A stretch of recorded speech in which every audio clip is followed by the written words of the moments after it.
Welcome to the regularly scheduled October 2024 Fairport Municipal Commission meeting. I am Chairman Keefe, and before we get going, Holly, would you be kind enough to call the roll of the commissioners? Commissioner Jordan? Present. Commissioner Stuckey? Commissioner Fritsch? Here. Commissioner Schlava? Here. Chairperson Keefe? Present. Thanks, Holly. I believe Rachel is off to a conference for work, so we're the four of us today. And first matter of business, we can do introductions of our visiting crew in the audience, the viewing audience this morning. Welcome, gentlemen. So if you want to do introductions, Matt. We have a new employee looking out to the left. Gavin Bathgate started with us on September 30th. Welcome. Mechanical engineer. He'll take the title of system technician, who John O'Leary also has that title, system technician. So the two of them will, partner together. John's a double E, electrical, and Gavin being mechanical. It paid dividends as we worked last week in the substation project and LTC to have kind of mechanical and the electrical knowledge right there. And Gavin lives in the village. Nice. He's been with us for a couple weeks, and we're already testing him, and so far everything we've seen is incredible. So Good. And then in the middle, as you know, Ryan Trinkle, who's our meter foreman. I dragged him along this morning as we'll get into our AMI project presentation. And John O'Leary on your right, he got to carry the boxes, for the meters. So.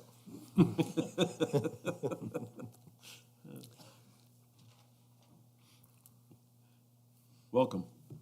Everybody having fun so far? The new guys at least? Or the newer guys? Okay, excellent, excellent. We have the minutes from last month's meeting for review, and any comments, any corrections, and subsequent approval, if we may. So moved. Second. Have a motion and a second. Those in favor? Aye. Aye. Opposed? None. 4-0. Approved. And now we're on to the new business portion of the meeting today. Already went through number one, which is... We do have a little more information. Portion of the introduction of everybody in the audience, plus I guess we have some updates to go on that. We do. We did have a person leave us recently. So we do have a opening right now in the Deputy Director of Finance that we will fill. We'll have the advertisement out hopefully this week, so we can start to advertise and start to look for another candidate for that position. The person that held that position was with us for just over a year. Yeah. And has moved on, but we do have that opening. We continue to look for the assistant line foreman opening.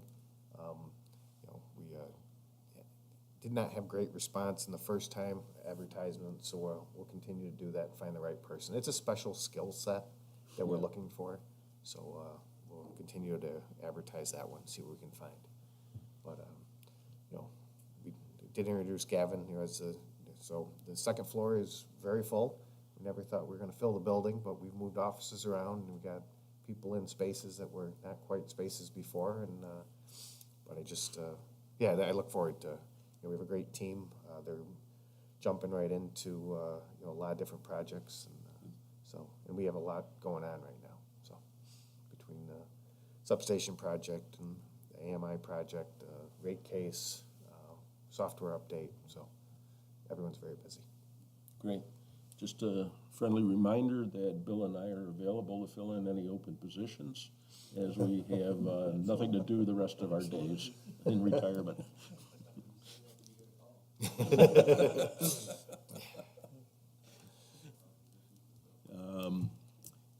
All set on that one, Matt? So now we move on to the new meters, and which is a great topic, actually.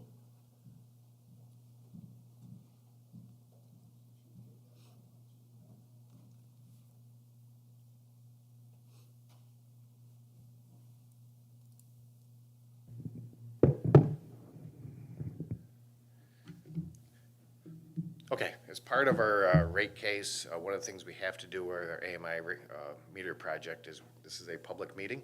So we've advertised for the public meeting. Unfortunately, we do not have one present. Came, but this is televised. We also will record this. What we need to do is we need to talk about what we're doing as part of our AMI project. We did bring along some of the meters and some of the equipment that you'll see that go out there. We've put together a relatively short PowerPoint presentation. This also did go out. It's on our website, Facebook page. We've posted to social media. So the meters that we're replacing have reached the end of their useful life. At the end of this year, the software no longer will be supported. So as we move forward, we knew we had to do something. So we chose a meter that the Public Service Commission had approved off their list. We've done an awful lot of homework to get to the point we're at. As part of the rate case, we've done a cost-benefit analysis. They've asked an awful lot of questions, which is good. That they're thorough on these things. So the meters themselves look very similar. What you see in front of Chairman Keefe, that small meter is the original meter that we have. This is at all the residential homes in our system. And then the 2 meters that are in front of Commissioner Fritsch are the replacement meter, very similar in looks.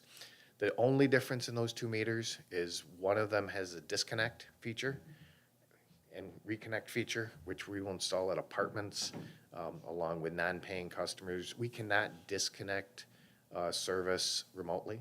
We still have to visit the house. We have to knock on the door and make sure there's no conditions that prevent us from disconnecting, but we can reconnect after payment. So if we have someone on a non-payment list and they pay overnight, we can then reconnect them remotely, which is a nice feature.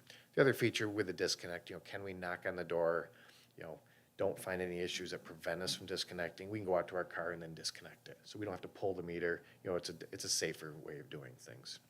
So we're not replacing every residential meter with that, it's just the apartments and the people that are on the disconnect list that get that. The other people get a normal meter. The meter, they want to call them a smart meter. We're not going to call it a smart meter because all we're doing is we're replacing our meter reading system. Right now, we read our meters by driving down the street, and the meter sends the reading to the car, and that's what we bill off of. The system we're going to put in place is a fixed network, so it's out there, and this will read the meters. If somebody calls in for a final, moving out of a house, moving out of an apartment, we can get that instantly online without visiting the site. One of the nice things, we also see outage management. So, people don't need to, right now, for us to know that you're out of power, you have to call us. Instead, this meter is going to tell us there's no power. So we've been working over 20 years in our mapping system. We're actually be able to map this so we can see the street just went out of power. Now we can build a little AI behind the scenes. What's the upstream protective device? So the line crew that goes out there, they know where to head to. We can build these things in. So the meter gets us those advantages, tells us when they're out of power, and it's a better meter reading system instead of driving down the street and getting those. Beyond that, the meter's exactly the same. So we'll jump through our PowerPoint here. Okay, Joe, if you could do a little agenda here. Like I said, the new meters, very similar in looks. What's it going to mean, for the customer? In reality, nothing. They're going to be out of power for less than 5 minutes as we change the meter, and we'll do the typical procedures. We'll knock on the door, and we'll do those. We'll do notifications ahead of time so people know we're coming into into the neighborhoods and things. We'll get into what happens as a process, and then we'll get into some facts at the end. So, what to expect? Like I said, these meters have reached the end of their useful life. They're over 20 years old, and unfortunately, you have to replace things. We see failure rate of anywhere from 6 a week to a dozen and a half a week. And this has been repetitive over time. So these are things that we knew we needed to replace it. We went. The PSC has an approved list of all different manufacturers, types that you can purchase. These are ones that they say you can use in New York State. We picked one off their list, and that's what we're going with. We're going to start replacing these in November next month. We need to basically be done with this in May 2025. It's a big lift for the guys. It's 18,000 meters that they'll have to change, basically in the next, 7 months here. So we've done this once before. It can be done, but it's an awful lot of work. We'll find meter boxes that have been, enclosed in. We'll find ones that are broken, need work. So there's a lot of behind the scenes working with the customer that owns that meter box and doing those things as we do this.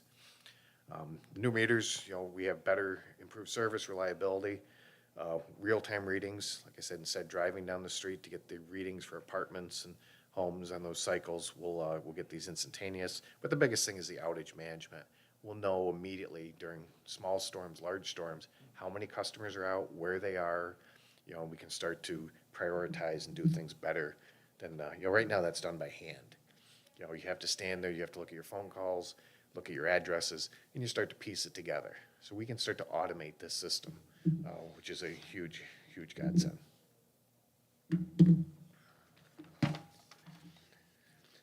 So like I said, what's it mean for the customer? It's faster. We don't need to drive by.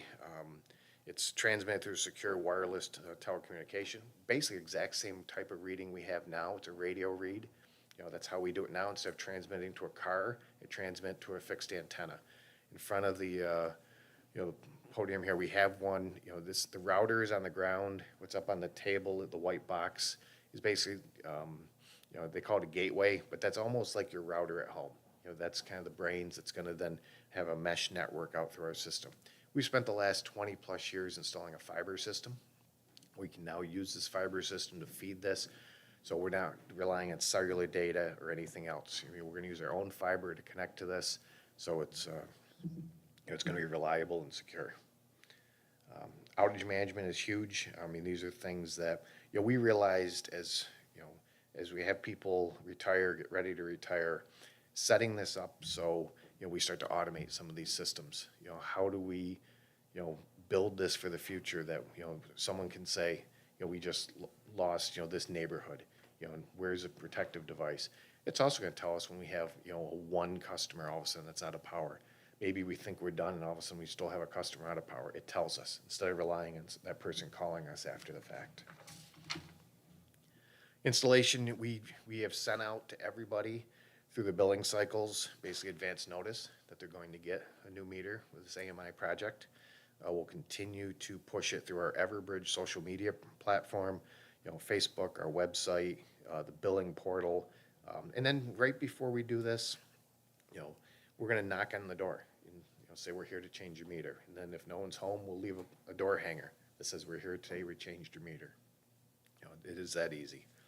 One of the things that customers can do if they choose, they can opt out. If they don't want this meter reading system for some reason, there would be an additional charge per month of $15.13. That has been worked out with the Public Service Commission. That is their recommendation, the opt-out charge additional. But what it means is we need to go buy additional equipment, and we have to walk up basically to that meter. If you decide to opt out, we have to send a person to the site monthly and get that reading, and it'll be done manually. That's just one of the things the Public Service Commission requires as part of these projects. So hopefully we don't have an awful lot. It's kind of really going backwards. This is how we used to read meters 30 years ago, walking up and doing things. But if that's what they require, then that's what we're going to do.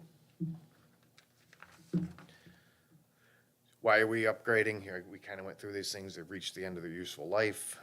We want a better, more reliable reading system, outage management system. They work to the same type of radio waves that we read meters now, but instead of that once a month, the meter's transmitting, but when the car drives by, it gets the reading. Well, now it's going to be the antenna that we have sitting on the floor that receives those readings. Will you be charged for the new meter? There is no charge. This project will be paid for through rates as part of the new rate case. So yes, they charge it, but there's no additional charge for the new meter. All the meters will be charged or replaced at this point by Fairport Electric employees. We do not plan to contract this out, so everyone have name tag, badge. It'll be Fairport Electric people that we send to our customers' homes. What's the meter upgrade process entail? You know, we walk up to your meter box, take the cover off, we pull your old meter, we put the new one in, and we walk away. On your bill, you'll see a reading of your final bill on your old meter, you know, and then your new meter starting. So it'll be seamless for the customer. Do you need to be at home? You don't need to be at home. We still have some meters that are inside of homes. Those people need to make appointments with. You know, it has been our requirement as they upgrade those services, we make people move them outside. But there've been people that have not upgraded their service yet, so we still have a few inside. Those people need to be home, obviously. We'll make appointments and do things, but the rest of the people will walk up outside, you know, and change the meter. If you're a renter, there's no difference. We'll change the meter. It'd be, you know, if the bill's in your name, it'll be just like, you know, a residential customer. If you are interested in learning about the radio frequency, you know, we do have a website. These are safe. These are the same meters that are in your house presently. You know, there's nothing unusual about this. All of the investor owns in New York State have this type of meter already. Some of the munis do also. I mean, we're not the first, for sure. Then we also gave people just a reminder to sign up for the notifications, our Everbridge system. You know, we definitely use that and we push out messages. So then if people have questions, and there's been quite a few, they call me and I'm happy to talk to any customer. So like I said, we'll get started here in November with a plan to be complete by May 31st. It's a big job. We'll start installing antennas this week. We did install a test actually at our shop.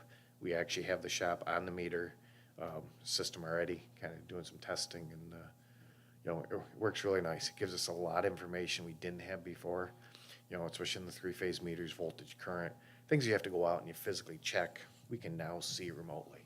So yeah, it's definitely going to help engineering and some power quality issues and things like that we can get into.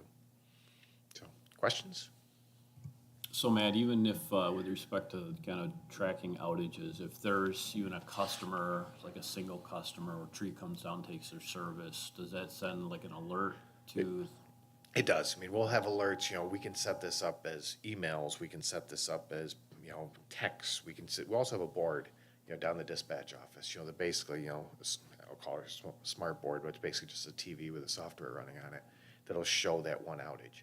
It's also going to catch the people that go out and do the service changes when they don't tell us, and, you know, all of a sudden we're going to see a person go out on a certain street. But yeah, it literally drills down to the single customer.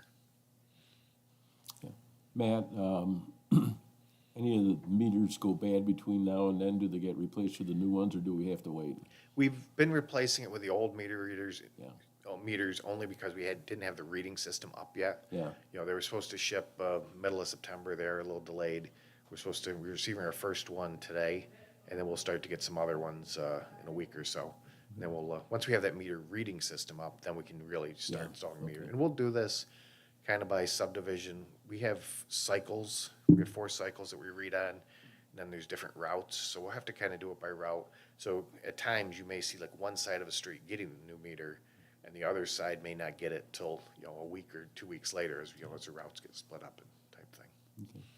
And for the folks that opt out, we can't do a drive-by, it sounds like we do now. That's the question. We may still be able to, but the system we have right now is obsolete. So we're Yeah. still going to need to buy a second type system to read those.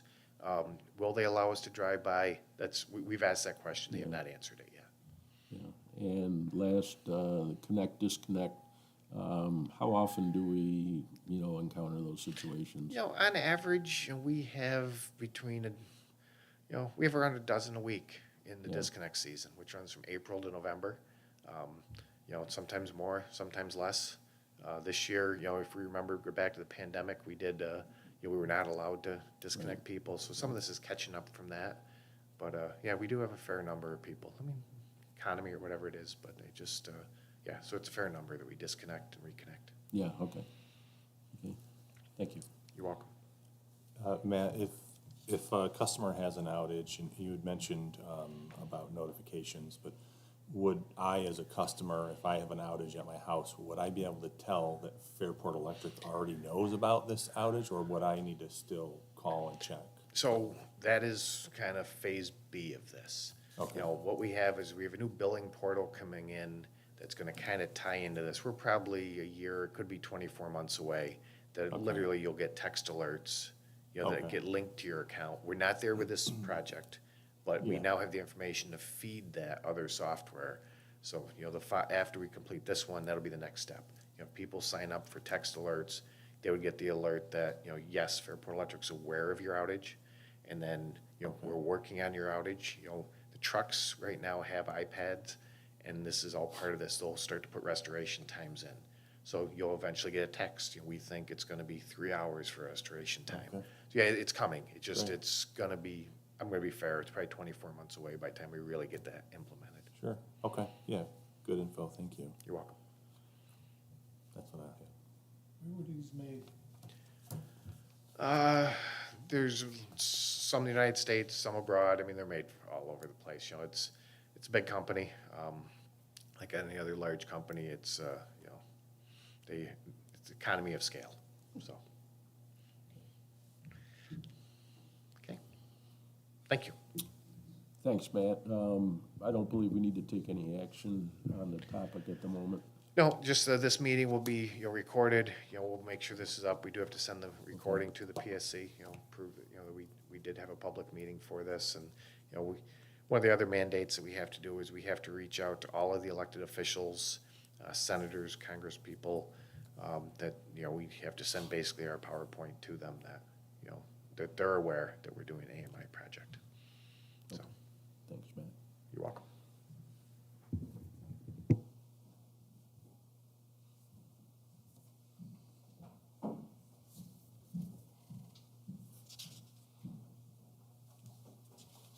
Last week, we had the annual MEUA NIMPA meeting.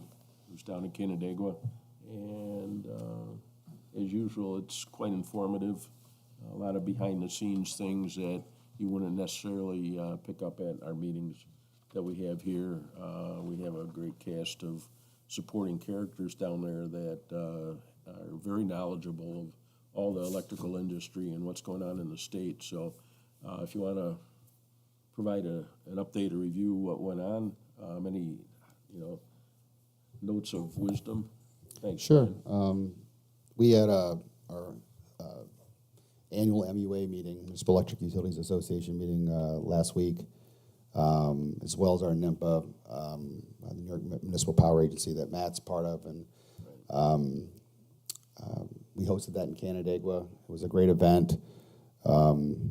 We had a really good crowd, maybe 130, Matt, 140, somewhere around there with vendors and guests and stuff like that from different munis.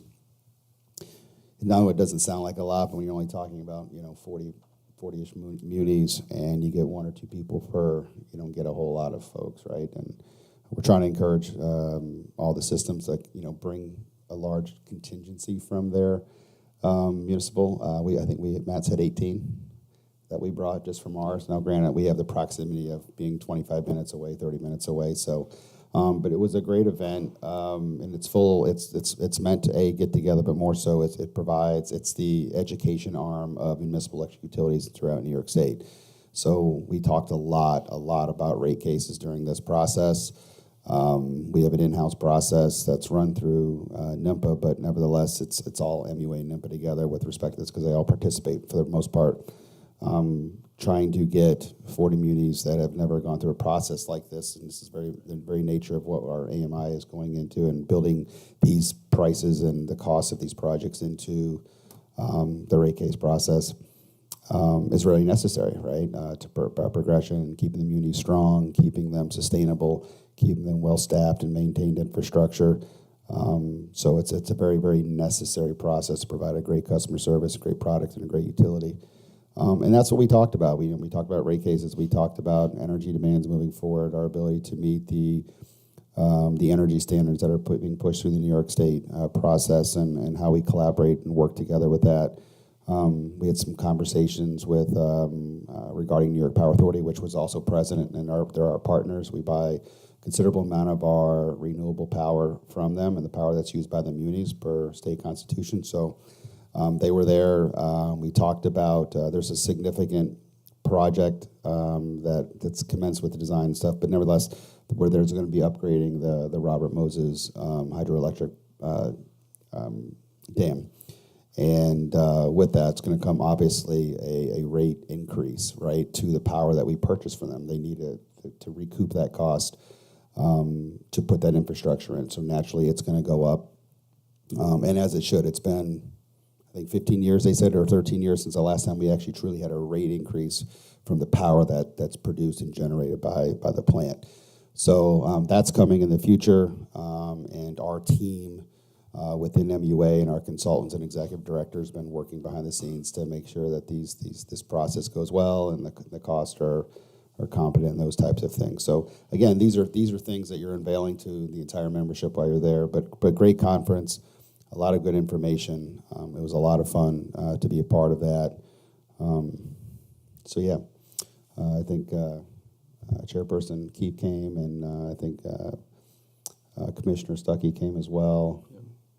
Commissioner Frisch. So I appreciate you guys coming when you can. I know it's really challenging. It's not about coming or not. It's a lot of folks say when you're working, it's hard to take vacation days or just go out for these types of things. It's really, really challenging. We see it on all our boards and commissions. So I applaud you if you could get the opportunity to go, and the folks that did.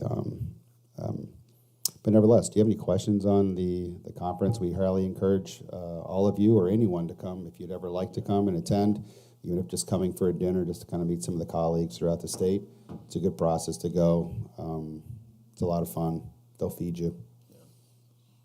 Well, it is, Brian, and I do want to thank you. You are now the past president of the association. You handed over the baton, and thanks for everything you did the previous year. I know how things go. You sort of put a lot of time and effort into it, and then you get to there, and then you still got to put time and effort into it to make all the stuff happen. But we have a strong presence, with MEUA and NIMPA, which benefits us as well as everyone. So we're very fortunate for that situation because, couldn't be done without our participation or everyone's participation. I agree. And we'll keep that trend going. I really, Lauren and Commission's going to be looking at getting on one of those boards. Holly's on a board. It's nice to have that presence there, that knowledge base, that seat at the table to make sure that our muni is being looked at and understanding what's going on to bring that back. It can be waning at times. A lot of travel to Syracuse, a lot of other things going on behind the scenes, but they're great associations, and it really just means that anytime you join these things and you try to volunteer for them, you got to be present, right? You got to be engaged. You got to do the work. You got to want to be there. So it's been a great process for us. It's been a great educational component for folks coming on to this. Electric industry, as you know, is very complicated. It's a lot to learn. I think it's a lifetime of learning before you even think about knowing it. So anything you can do to just get a little extra here and there and keep hearing the same thing over and over, it still clicks for me, or doesn't click for me at some of these meetings when you go. They're highly complicated, and you're seeing just a small pinch of that profession or that work environment. So I applaud everyone that works on that. Matt's been on the NIMPA board, I think, 3 times now, correct? Coming up to his president year next year, right? So no one goes through that process unless you're really impassioned about what's going on and you're making an impact and you care about the future of the community. So I applaud him for that too. Thanks, Brian. Yep. Then we have another workshop coming up that we usually have in the fall, which is engineering and accounting, right, man? Correct. Yeah, engineering accounting workshop will be November 6th and 7th. I did leave the agenda in front of you. If you could get back to me, maybe within the next week, if you're willing to attend or want to attend. Right. And, it is so they're going to do a full day of engineering. We call it engineering. It's really operations. Yeah. And same time, concurrently, there's a accounting workshop for that first full day. And you can, attend one session in one room and then walk out and walk next door to the, the engineering. You can, mix and match. If there's things that, pique your interest. The second day, which is a half day, this year's going to be something a little different. The Power Authority wants to do basically an emergency drill, with all the munis, and this is a great opportunity because we're all in the room. I think it's gonna be a severe weather one, which, the hurricanes that have been happening, I think is, it's vital that we all talk about these things, and it is done by a third party that kind of hosts it for the Power Authority. But, I've attended virtually these before, so it'll be interesting in person how it all works. So first full day is engineering, accounting, and then the second half day is emergency preparedness drill. Is the severe weather drill, Matt, is that gonna be actually out in the field, or is it just gonna be a presentation in the? Just a presentation Yeah, in the okay. room. They're not gonna make it snow in the room for you. Yeah, okay. Well, I was just wondering how realistic we were gonna be, but it does sound interesting, So, from that standpoint. And the accounting session looks enthralling. I'll probably sit in on that. so like I said, happy to register, anyone who wants to go. If you get back Yeah. to me within a week, it'd be helpful, please. Yes. Thanks, Matt. You're welcome. Yeah, and that's at the usual location in It is, Syracuse, right? Destiny, Yeah, Destiny Hotel. Rate case update is the next topic. So we had our final exit interview with the rate case last week. We are still in the process of providing them with a few additional information that they requested. But we are hoping to have a better number of, more specific number of what they are going to let us increase. But it does sound like we will have at least some increase approved at the November PSC Commission meeting. So we've had great help from our contractors. We actually used our auditors, BST, for a number of questions that we had, but PLM has been working with us, Reed and Laniato. And we also had Jim Lannon helping out with the rate case. So they've done a lot of work to help us navigate the conversations with the PSC, and we've also had a lot of help from our staff internally that we have been able to get to this point. So we're hoping that we are in the final stretches. It sounds like we have at least made it over the majority of it, but that is where we are at this point. Thanks, Holly. It's an arduous effort to put these together. You got to be in it for the long term, but it needs to be done. So, thanks for all your efforts, everyone. Yeah, I think they scheduled the exit interview a little early. One of the things that with our rate filing we proposed was a 2-year rate case. And they came back and said, well, they weren't going to allow a 2-year rate case, so we've been back and forth with them, and it now looks like they will allow it. And basically, that's just capital work that's planned. We have a $500,000 bucket truck that's going to arrive next fiscal year. That is built, needs to be built into our rate. These are things that, if they don't allow the second year, we're immediately going to finish this rate case and start one for the next year, which doesn't make any sense. There were definitely things number-wise that, we disagreed on. So we are going back and forth. We had to give them some additional information. The number they gave us was about 50% of where we had asked for, which is not perfect. That will affect things in the future, but they're like any other big project. We have a lot of new people working on this. There are things that it's a great learning experience. There's no better way to learn this business except going through a rate case. So they're challenging, but they're interesting. They're fun to a point because you do learn about this business. And it was good to see the young staff jump right into this and want to understand. But yeah, so even though they did the exit interview last Wednesday, we're hoping we can finish this up this week with the new numbers, and we hope it's different numbers than they originally proposed to us. So. Does the PPAC increases that you mentioned, Brian, is that a separate line item, or is that factored into the rate case? You say the PPA increases? I'm sorry, you said there's something increasing because of Robert Moses. Right, so part of your part of your kilowatt hour charge that's on your bill.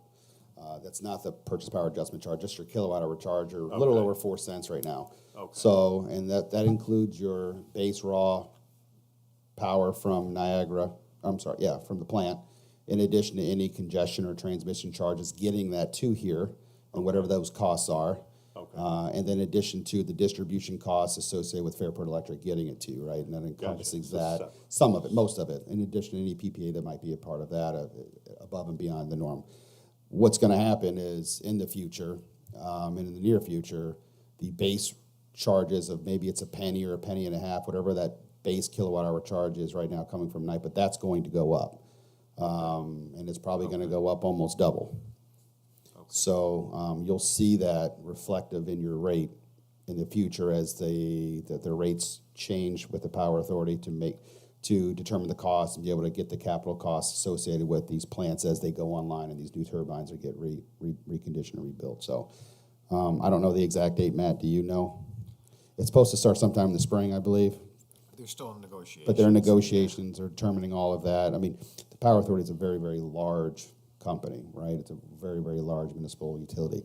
And so we want to make sure that it's just not just power generated, but, there's also admin costs, just like us. We have costs associated with just running the company that need to be captured with these kilowatt hour charges too. So they're going through that process to really review the charges associated with not just the production of the electricity, but the production and the facilitation of the company as a whole. We're paying our fair share, but just that, our fair share, right? And we're not including other things that might be inclusive of that large organization. So, yeah. Okay, thank you. We can send you, we've been provided some very, very basic expectations as far as what those kilowatt hour charges are gonna be over time. Are they gonna change? 100% they're gonna change. But you can expect at least another penny or more going up on that all day long. We're still a good value. Yeah, you're talking about Nonetheless. over $1 billion in investment Yeah. going to go in there. It's got to be captured somewhere. No different than what we're talking about here. You gotta make investments into your distribution and capital systems, and your infrastructure, and over time, and that costs money, right? It's the same thing that we're doing here, and they should be allowed to do that. We just want to make sure that we're paying our fair share of that. Right. Thanks, Brian. Anything else on the rate case? Are we good? If we're good, let's move on to the financial aspect of our meeting. Always the highlight of the morning. So we have the August 2024 financial statements. This is still considered a draft because we are still waiting on our year-end audit. The auditors have had a number of hiccups as they've tried to finalize all of the reports, so we're just giving them the grace that they need to get us the information. But we should have that hopefully this week. But with that said, the August 2024 financials, we have about a $45,000 profit on the month of August. That includes about $150,000 in joint poll agreement revenue that we were able to receive from Frontier. That's in addition to some outstanding receivables that we've had from prior years that we will have to make some adjustments to later on in terms of, because we received that money, we have to reduce our allowance for uncollectible that we've now actually received, so that's good. We do still have a net loss on the year of $225,000. That's trending a little bit lower than it has in the previous year. We're hoping with the rate case increase that we'll be able to make it up before the end of the year. But that number is trending a little bit lower, even though our kilowatt hour sales are right on track with how they've been throughout the summer. We've just had the normal increases in costs that you're seeing on a day-to-day basis. That's also why we need to go in for the rate case, is to try to make up for that loss that we've been seeing. In terms of the September snapshot, again, we were trending right on track in terms of the kilowatt hours with previous years. We're on track with how we've been in terms of the cash flow, where we will be tight coming into the winter months, where we're paying the winter bills for January. Probably December, January is when we're going to have to issue a ban to cover some of the costs, or get cover the costs associated with some of the ongoing projects that we have, like the AMI system, the substation project. So we're going to be issuing a ban to try to get some of that money coming in, and then we will pay it down slowly over. It's a ban is a bond anticipation note. It covers funds on a short-term basis until we are able to issue a bond formally. We had issued a preliminary bond proposal in the spring, so that is coming back to this process that we have been preparing for, that we will be collecting some of those monies originally and paying some of the interest down until we are ready to fully issue that bond once we know what the actual costs are going to be associated with the substation project and the meter project. So with that said, we had a decrease in cash for the month of September of about $750,000. Again, that is relatively right on track with how we've been historically going into the fall, where we're having that decrease in cash as we enter in the winter months and we're having the higher electric bills. We have a delay in our revenue where we generally are paying the higher bills up front and then collecting the money from our customers a couple months later. So as we get into the winter months, we will continue to see that cash balance come down until we are able to get that bond anticipation note issued. So that is it for the financials. Thank you. Any questions for Holly? Yes, no? All set? And we could entertain a motion to accept the reports. So moved. Second? We have a motion and a second. All those in favor? Aye. Those opposed? None? Passed 4-0. And then we're on to payment of the vouchers. I'll make the motion. Have a motion? Second? Have a second? All those in favor? Aye. Aye. Any opposed? There being none, approved 4-0 again. And upcoming meeting for November is on November 11th. It's going to be the 12th. Like Oh, me, we I got always mess up holidays, so Yeah, I think Veterans Day is on the 11th. Okay, So we'll be out here on the 12th, Okay. Tuesday. thanks, Brian. Yep. So that is Tuesday, the 12th. So it'll be similar to this month, we're delayed by a day.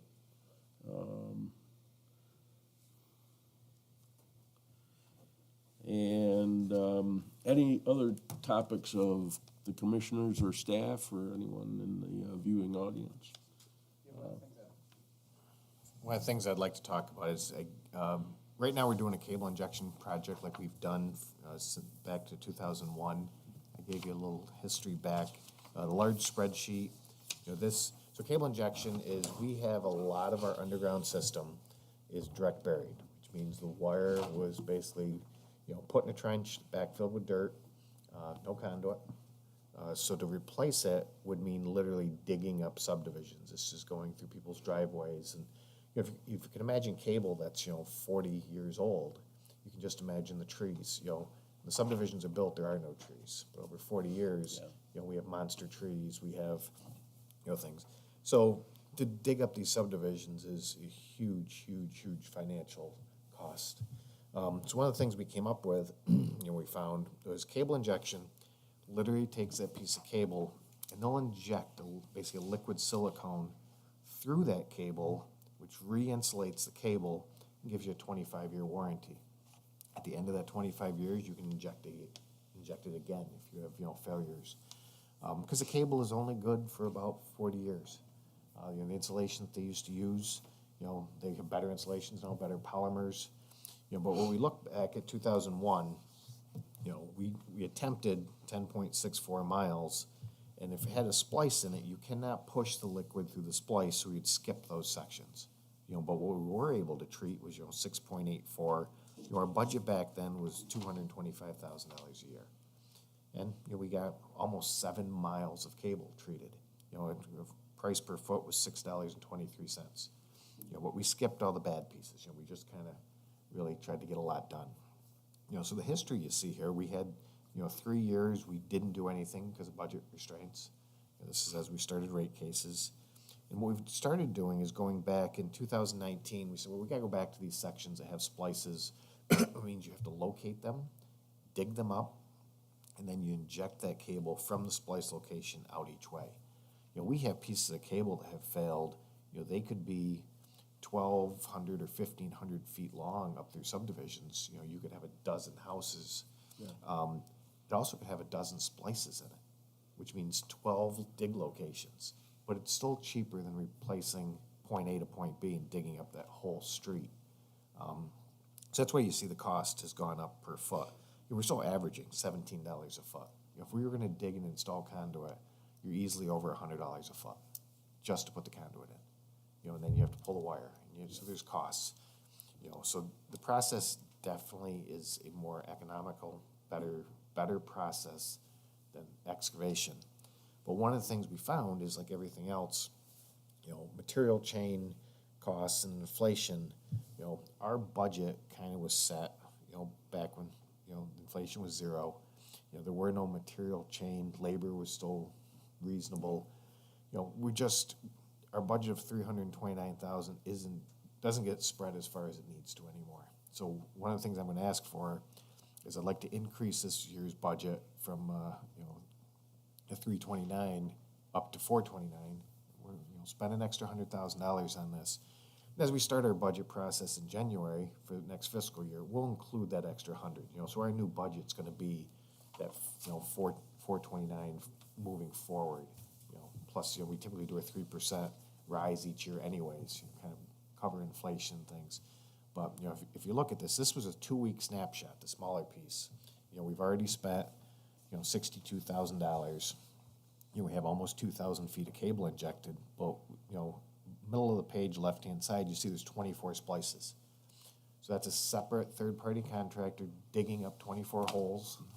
We have to then inject each location, then you have to backfill. We have some under driveways, so it means pavement. So the money just does not go as far as possible. So one of the things I would like to do is, like I said, I'd like to ask for an increase of $100,000 to increase this budget for this year, and then we'll just carry that forward in future budgets, that we get approved. The budget's not gonna exceed past what you guys adopted. We're just gonna move money around from one project to this project in an effort to maximize this need. It's required, it's needed for our infrastructure and for integrity. So that's what's doing. And then in the future, we'll prioritize projects to make sure that this specific type of capital work with respect to the injections are funded appropriately to meet the demands that we're seeing. So one of the interesting things you see on that large sheet is we've injected over 85 miles of cable. And we haven't made a dent in our underground system. 85 miles is a lot of cable that we've looked at and addressed. So, Matt, it looks like we've been doing it about 20 years now. You said you get like a 25-year warranty. How often so we do we actually have to go back to that warranty? We did go back. We injected up at one of our locations. We had injected in 2001. Back in 2021, we did go back and re-inject it. I wanted to prove that it could be done, and it can be done. And once it's injected once, we're not seeing the failure rate. So does it need to be re-injected? It might get you 40 years, and maybe not at the 25-year mark. You've made it basically brand new cable. So how long is that going to get you? It's until you see the failures, and then you can re-inject it then. There's going to be some give and take in the future as we look at this. But When Matt talks about a dent, let's put this in reality. I was just thinking about this as you were talking. We're not going to be done with getting everything that's underground in before the 20 years is up for the stuff you just injected. I mean, we have right now roughly, whether it be a storm or sanitary infrastructure, it's about 20 miles of infrastructure from 1.5 square miles of corporation limits for the village. So if you're talking about 85 miles, that's about 4.5 square miles of distribution infrastructure when we have a 25 square mile system. Think about the magnitude of that statement when he says that we're not even scratching the surface. We're not. This number's probably got to go up even more than that. It just comes down to capacity. How much can you do in a given year? How much can you manage? All these other types of things. But there's a lot there, and it seems like, we'll be, the moment we get to that 20-year mark for some of this stuff, you're going right back to it again already, or not even capturing the full distribution system. So there's a lot there. I think it's definitely warranted to maintain what we have right now. And the alternative to digging it up, to Matt's point, I think you said it was about $100 a square, so it's 5 times the cost of doing this work. I think this process has proven its value. 100%. Yeah, and just because they offer a warranty on it doesn't mean that once you hit the warranty that everything goes bad again. So it's like you were saying, you just sort of monitor it, and, if you have to go back, fine. If not, but at least you got the initial, injection done, and, I guess put some added life value back into the system. I mean, things you have to do. I mean, and we did start with some of our, we started with our oldest cable. We also, there was a run of a couple manufacturers back in the 70s. They just didn't have a good product. It was a new product back then. They just didn't have the polymers right. And we were actually able to track kind of where that went. And that's kind of what we went after. So, our failure rate, we used to do daily. We would have an underground go bad a night, if not 2. I mean, we had 1 or 2 crews every single day digging, splicing bad cable. And now, we might go 1 every 2 months. Yeah. So it's tremendous difference, of what we're able to accomplish. And we weren't able to do the capital work because you had 6 guys a day digging up old cable and repairing it. Yeah. So.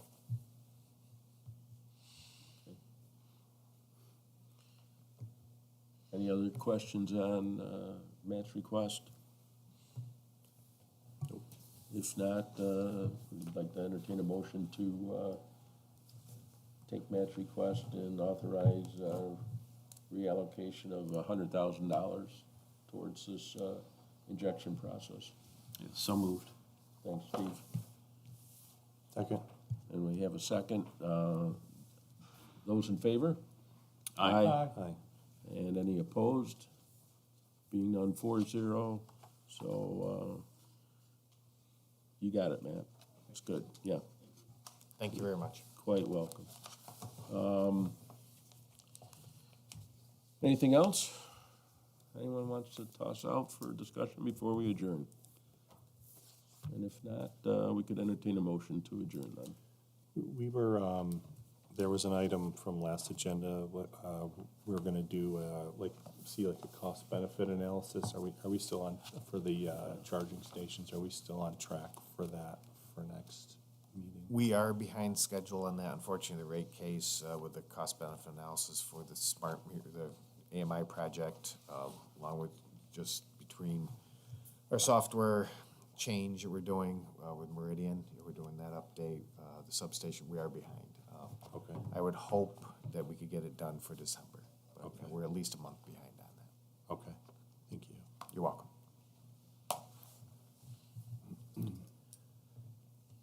That's all I had.